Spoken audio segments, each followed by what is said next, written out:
영광 받으시고 또 우리에게도 믿음과 확신과 우리 소망을 주는 우리 귀한 찬양이 된 줄 믿습니다. 어떤 성도님이 이 세상에 좀 완전하고 완벽한 교회가 없을까 하는 생각으로 그 세상에서 가장 완벽한 교회를 찾아다녔다고 합니다. 이분 생각에 갈등과 또 싸움도 없고 교회 안에 사랑으로 가득 차 있고 목사님하고 장로님들은 성자 같고 모든 성도님들은 다 천사 같은 그러한 좀 하나님께서 원하시는 하나님의 사랑이 가득한 그러한 교회를 찾겠다고 여기저기 세상을 돌아다녔다고 합니다. 그러다가 어느 날 정말 사람들이 이 교회는 완벽한 교회고 완전한 교회다 하는 그런 교회를 발견하게 됐다고 합니다. 그래서 너무 감격해서 그 교회를 찾아가서 그 교회 예배당으로 들어가려고 하는데 그 교회 앞에 이제 안내위원으로 서 있는 분이 그분이 들어가는 길을 딱 막아 서더라고 합니다. 그리고는 얘기하기를 뭐라고 얘기하냐면 선생님 이 교회에 들어가지 마십시오. 선생님이 들어가면 이 교회의 완벽함은 깨지고 맙니다. 이렇게 얘기를 했다 그래요. 참 웃을 수만은 없는 얘기죠.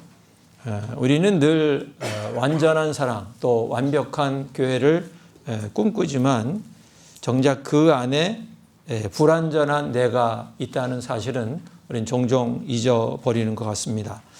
우리의 소망, 우리의 꿈은 저 높은 하늘에 있는데 우리의 발은 여전히 진흙탕 같은 현실을 살고 있기 때문입니다. 우린 지난 주일날 요한복음 17장을 통해서 예수님이 마지막 십자가를 놓고 기도한 그 기도의 내용을 함께 살펴보았습니다. 예수님이 지자들을 통해서 예수님을 믿을 후세대의 믿음의 사람들, 오늘날 우리 교회를 위한 주님의 간절한 기도, 그 원하는 것은 우리가 사랑으로 하나가 되어서 그리고 하나님의 영광을 보는 그런 교회가 되기를 주님께서는 간절히 원하셨다는 것을 우리가 함께 살펴보았습니다. 이것을 올해 우리 교회의 표어로 삼고 우리가 정말 사랑으로 하나가 되어서 그 하나님의 영광을 볼 수 있는 우리 교회가 됐으면 좋겠다. 우리가 함께 마음으로 다짐도 하고 또 함께 우리가 기도했습니다. 그렇지만 여러분 지난 주간 우리의 삶은 어떠했습니까?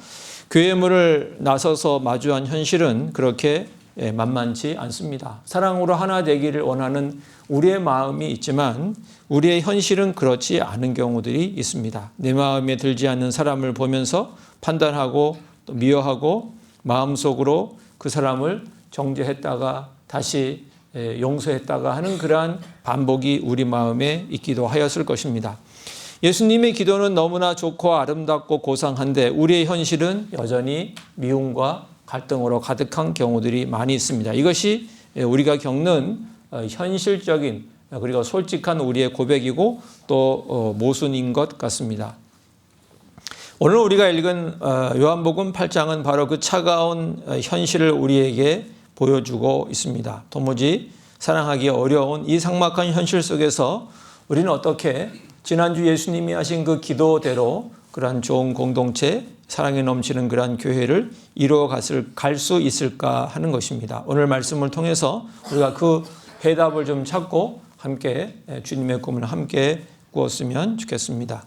첫 번째 우리가 직면한 차가운 현실은 하나님의 말씀이 다른 사람을 공격하고 공경에 빠뜨리는 도구가 되는 그러한 악용되는 경우들이 우리 가운데 있다는 것입니다. 오늘 우리가 읽은 말씀 여러분 잘 아시지만 우리 6절 말씀 다시 한번 같이 읽도록 하겠습니다. 그들이 이렇게 말함은 고발할 조건을 얻고자 하여 예수를 시험하 미러라. 예수께서 몸을 굽히사 손가락으로 땅에 쓰시니. 여러분 아는 것처럼 그들이 현장에 잡힌 음행하는 여인을 잡아다가 예수님께 질문을 합니다. 율법에는 이 여인을 돌로 치라고 했는데 당신은 어떻게 대답을 하겠습니까? 라고 얘기를 하고 있는데 이것은 몰라서 물어보는 것이 결코 아닙니다. 하나님의 율법과 그리고 그 당시 유대가 로마의 통치를 받고 있는 그러한 상황 가운데서 예수님을 꼼짝 못하게 하려는 그러한 의도로 그러한 질문을 한 것입니다. 예수님이 만약에 율법 있는 대로 돌로 쳐라 이런 얘기는 그 여인을 죽이라고 하는 얘기거든요. 근데 그 당시 로마의 지배를 받고 있는 유대에게는 사형 집행권을 가지고 있지 않았습니다. 그래서 돌로 치라고 하면 율법에는 맞지만 그 당시 로마에는 반하는 그러한 일이 되기 때문에 로마의 반역죄가 되는 것입니다. 그렇다고 해서 돌로 치지 마십시오 라고 얘기하면 율법을 또한 범하는 것이 되어버리고 마는 것입니다. 이것은 치밀한 함정입니다. 예수님을 꼼짝 못하게 하는 숨통을 조이는 그러한 일이었던 것입니다. 그들 하나님이 주신 거룩한 율법을 사람을 살리는 데 쓴 것이 아니라 예수님을 힘들게 하고 난처하게 하고 어떻게든 책 잡아서 무너뜨리기 위한 공격용 무기로 사용하고 있는 것입니다. 자신들의 논리로 상대를 벼랑 끝으로 내어모는 그러한 일로 그 하나님의 말씀 율법을 사용한 것입니다. 하나님께서 우리에게 율법과 질서를 주신 원래 목적은 무엇입니까? 그것으로 상대를 힘들게 하고 상대를 괴롭게 하고 상대를 꼼짝 못하게 하려고 주님께서 그렇게 주신 것이 아닌 것을 우리는 잘 알고 있습니다. 하나님은 우리가 율법을 통해서 서로 사랑하고 서로 배려하고 다른 사람을 살리라고 주님께서 우리에게 하나님의 말씀과 율법을 우리 가운데 허락해 주신 것입니다. 율법은 사람을 올가매는 사슬이 아니라 우리가 안전하고 행복하게 살 수 있도록 돕는 울타리가 되기를 주님께서는 원하신다는 것입니다. 예수님께서 다른 복음서에 보면 그 당시 종교 지도자들이 이런 행태, 율법으로 다른 사람을 힘들게 하는 모습을 이렇게 말씀하기도 하셨습니다. 마태복음 23장 4절 말씀입니다. 함께 읽을까요? 또 무거운 짐을 묶어 사람의 어깨에 지우되 자기는 이것을 한 손가락으로도 움직이려 하지 아니하며. 하나님의 율법이 이렇게 되어 있으니 너는 이거 해야 된다라고 얘기하는데 본인들은 그렇게 하지 않는 그 당시 종교 지도자들의 모습을 말씀을 해주고 있는 것입니다. 사랑하는 성도 여러분, 오늘 우리의 모습을 함께 돌아볼 수 있기를 원합니다. 우리 하나님의 말씀, 교회 법과 전통으로 다른 사람을 힘들게 하고 다른 사람을 억압하고 있지는 않습니까? 교회 안에서 성경에 이렇게 되어 있지 않습니까? 교회 법이 이렇습니다. 이것은 우리 교회 전통입니다라고는 말로 다른 사람의 사정은 헤아리지 않고 일방적으로 이렇게 하라고 또는 강요하고 있지는 않습니까? 다 하나님을 위한 것입니다. 다 우리 교회를 위한 것입니다. 당신 신앙 잘 되라고 하는 것입니다 라고 얘기를 하지만 사실은 상대방을 내 마음대로 조종하려고 하는 다른 사람을 내 뜻 가운데 굴복시키려고 하는 그 마음이 그 안에 있을 수 있는 것입니다. 이것은 바로 예수님 당시 서기관들과 바리새인들의 모습입니다. 상대를 숨막히게 하는 신앙은 하나님께서 원하시는 신앙이 결코 아닌 것입니다. 하나님은 우리의 성경 지식과 직분이 성도의 짐을 무겁게 하는 짐덩어리가 아니라 성도의 짐을 대신 져주는 사랑의 도구가 되기를 원하십니다. 하나님의 선한 것으로 다른 사람을 배려하고 다른 사람의 짐을 가볍게 해주고 오히려 그 사람을 행복하게 하는 우리 성동중앙교회 모든 믿음의 사람들이 다 되시기를 우리 주 예수님의 이름으로 간절히 축복합니다. 두 번째, 우리가 직면한 현실은 하나님의 말씀 율법을 기준으로서 다른 사람을 정죄한다는 것입니다. 오늘 본문 4절과 5절 말씀 함께 읽겠습니다. 예수께 말하되 선생이여 이 여자가 간음하다가 현장에서 잡혔나이다. 모세는 율법에 이러한 여자를 돌로 치라 명하였거니와 선생은 어떻게 말하겠나이까. 서기관들과 바리새인들의 손에는 돌이 들려 있었습니다. 그들은 현장에서 잡혔다는 명백한 증거를 가지고 자기들은 의롭고 저 여인은 더러운 죄인이라고 하는 선을 긋고 그 여인을 향해 정죄하고 돌을 던지려고 했던 것입니다. 그들에게 율법은 죄인을 불쌍히 여겨서 회개하게 하는 도구가 아니라 너는 마땅히 이 율법에 의하면 죄를 지은 여인이고 또 죽어야 마땅하다고 하는 그러한 도구가 된 것입니다. 그들은 여인의 죄는 현미경처럼 들여다보지만 정작 돌을 들고 있는 자신들의 그 내면의 죄는 전혀 보지 못하는 영적인 시각장애를 앓고 있었던 것입니다. 자신만만하게 돌을 들고 있는 그들을 향해 예수님은 인류 역사상 가장 도전적이며 또 가장 충격적인 그 말씀을 하시는데 바로 요한복음 8장 7절 하반절 말씀 함께 읽습니다. 이에 일어나 이르시되 너희 중에 죄 없는 자가 먼저 돌로 치라 하시고, 예수님은 여인에게 너는 죄가 없다라고 말씀하신 것이 아닙니다. 다만 그 바리새인과 서기관들에게 너희들에게 이 여인을 칠 자격이 있느냐라고 물으신 것입니다. 이 말씀은 그들이 여인을 향해 쏘아대던 비난의 화살을 자신의 양심으로 그 화살의 방향을 180도 바꾸라는 것을 말씀하고 있습니다. 겉으로 드러나지 않았을 뿐 너희 속에 너희 마음에는 미움이 없느냐, 너희 마음 속에는 음욕이 없느냐, 하나님 앞에 너희는 과연 떳떳한가? 라고 주님은 그들에게 묻고 있는 것입니다. 이 말씀 앞에 그들은 자신들이 심판자가 아니라 하나님의 은혜가 필요한 똑같은 죄인임을 그들이 직면해야 했던 것입니다. 하나님께서 우리에게 원하시는 것은 내가 재판관의 자리에 앉아서 하나님의 말씀으로 다른 사람들의 죄를 발견하고 그 사람을 정죄하는 것이 아닙니다. 심판하는 것이 아닙니다. 심판은 오직 하나님께 맡기고 우리가 서로 긍휼하고 서로 사랑하고 서로 품어주는 것을 주님께서 원하고 계신 것입니다. 우리가 알고 있는 야고보서 4장 11절에 보면 야고보는 이렇게 우리에게 말씀해 주고 있습니다. 같이 읽을까요? 형제들아 서로 비방하지 말라. 형제를 비방하는 자나 형제를 판단하는 자는 곧 율법을 비방하고 율법을 판단하는 것이라. 내가 만일 율법을 판단하면 율법의 준행자가 아니요 재판관이로다. 율법을 가지고 다른 사람들을 비방하는 사람들은 율법을 비방하는 사람이라고 얘기합니다. 그리고 율법을 가지고 판단할 것이 아니라 율법에 준행하는 것이 우리의 모습이라고 말씀하고 있는 것입니다. 하나님의 뜻은 정죄가 아니라 긍휼입니다.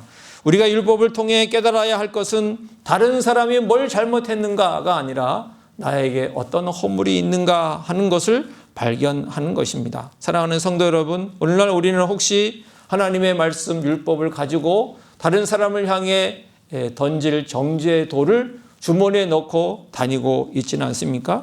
눈에 보이지 않는 날카로운 말의 돌, 시선의 돌을 들고 있지는 않습니까? 교회 안에서, 가정 안에서 저 사람이 문제야, 저 사람은 장로라고 하면서 집사라고 하면서 목사라고 하면서 어떻게 저럴 수가 있는가라고 우리가 쉽게 판단하고 비판하고 있지는 않습니까? 내 기준과 다르다고 해서, 내 눈에 거슬린다고 해서 험담하고 비난하는 것이 바로 오늘 바리새인과 서기관이 들었던 그러한 돌인 것입니다. 예수님은 우리에게 말씀하십니다. 정말 내가 그 사람을 정죄할 만큼 너는 깨끗한가? 라고 주님께서 우리에게 묻고 있습니다. 다른 사람을 지적하기 전에 우리 먼저 우리 자신을 돌아보기를 원합니다. 우리가 해야 할 일은 손가락질이 아니라 그 손가락으로 그 사람의 허물을 덮어주고 손을 모아 그 사람을 위해서 기도하는 것입니다.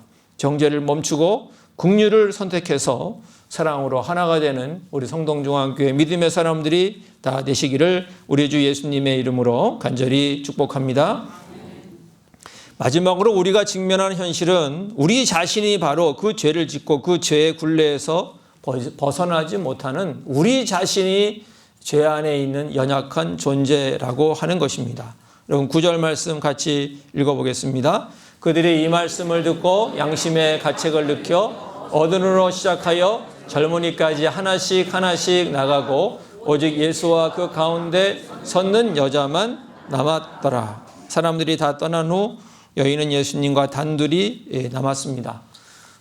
그 여인을 정죄하고 그 여인에게 돌을 던지려고 했던 사람들은 다 떠나갔지만 죄의 사실은 사라지지 않았습니다. 그 여인은 실제로 간음을 행했고 현장에서 잡혔습니다. 누가 뭐라 하지 않아도 그 여인은 스스로 알았습니다. 나는 하나님의 말씀을 어긴 죄인이다. 나는 죽어 마땅하다는 것을 그 여인은 알았습니다.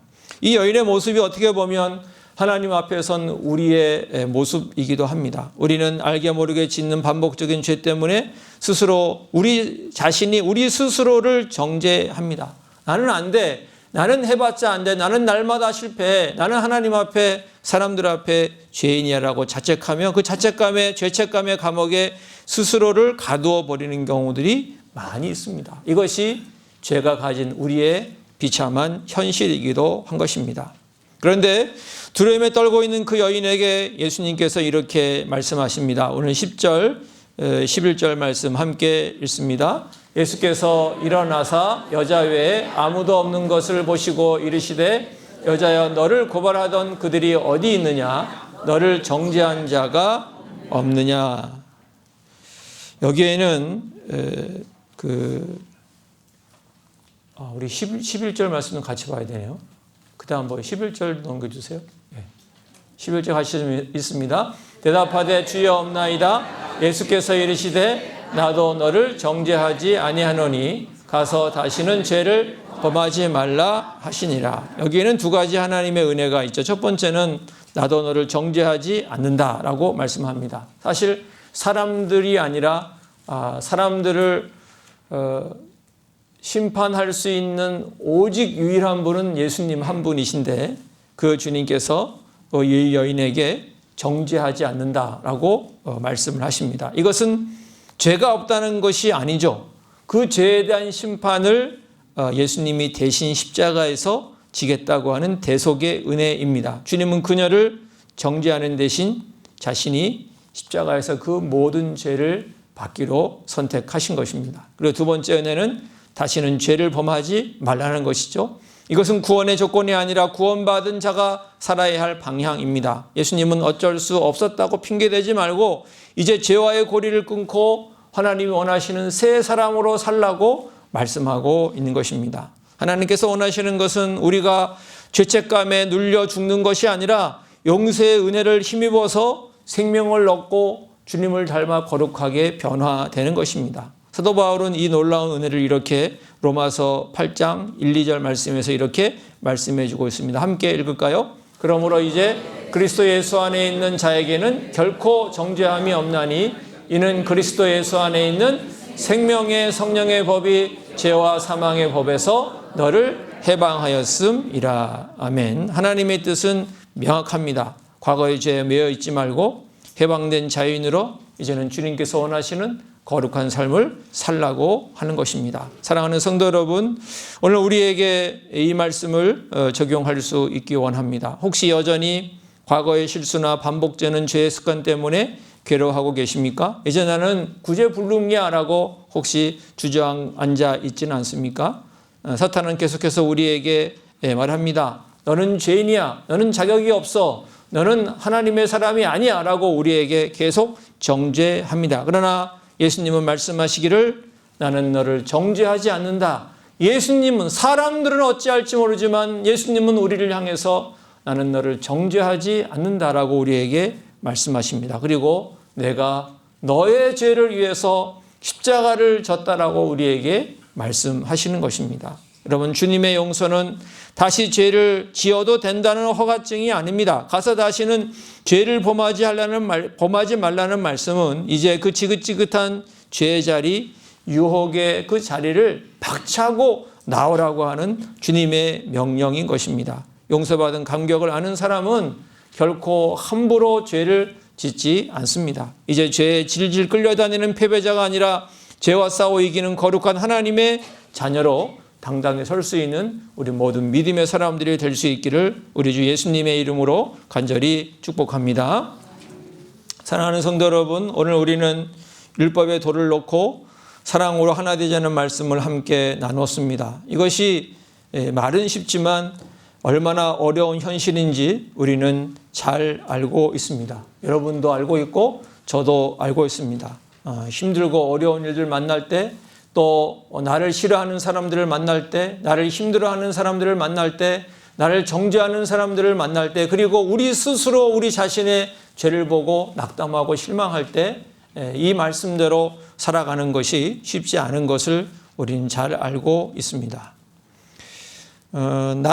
독일 나치 수용소에서 가족을 잃고 그렇지만 나중에 끝까지 살아남았던 콜이라고 하는 이 여인의 이야기인데요. 이 전쟁이 끝난 다음에 그녀가 독일 뮌헨의 어느 한 교회에서 간증을 했던 것 같습니다. 그래서 간증에서 한 얘기는 하나님께서 모든 죄를 다 용서하신다고 하는 그런 간증을 했습니다. 그런데 예배가 끝난 다음에 한 남자가 이 여인에게 다가왔습니다. 그런데 그 남자는 누구냐면 이 나치 수용소에서 이 여인과 그녀의 가족들을 잔인하게 고문했던 그런 전직 나치의 간수였습니다. 그 남자가 손을 내밀면서 이렇게 말을 했습니다. 당신의 간증에 큰 감동을 받았습니다. 저는 이제 그 나치 수용소에서 했던 그 모든 것들 다 회개하고 이제 예수님을 믿었습니다. 당신도 나의 죄를 용서해 주시겠습니까? 라고 물었다고 합니다. 순간 이 여인의 심장은 얼어붙었습니다. 가족들을 전부 죽게 한 원수였고 짐승만도 못한 그 인간이 눈앞에 서 있는데 정말 하나님은 모든 사람을 다 용서한다고 간증은 했지만 실제 그 사람을 만나서 그 사람의 죄를 용서한다는 것이 쉽지 않다는 것을 알게 되었습니다. 그 용서라고 하는 말이 나오지 않았습니다. 그녀의 마음속에는 정말 이 사람을 정죄하고 싶은 마음, 이 사람을 하나님 앞에 그냥 벼랑 끝까지 몰고 가고 싶은 그런 마음이 있었습니다. 그녀의 손은 그 사람에 대한 분노 때문에 꼼짝도 하지를 못했습니다. 그 짧고도 긴 침묵의 순간 그 여인은 마음속으로 하나님께 간절히 기도했습니다. 하나님, 저는 저 사람을 용서하기 너무 힘듭니다. 저에게는 저를 그렇게 잔인하게 고문한 저 사람을 용서하고 사랑할 힘이 없습니다. 하나님, 그러나 제가 저 사람을 용서하고 사랑할 수 있도록 주님의 힘을 내게 주십시오.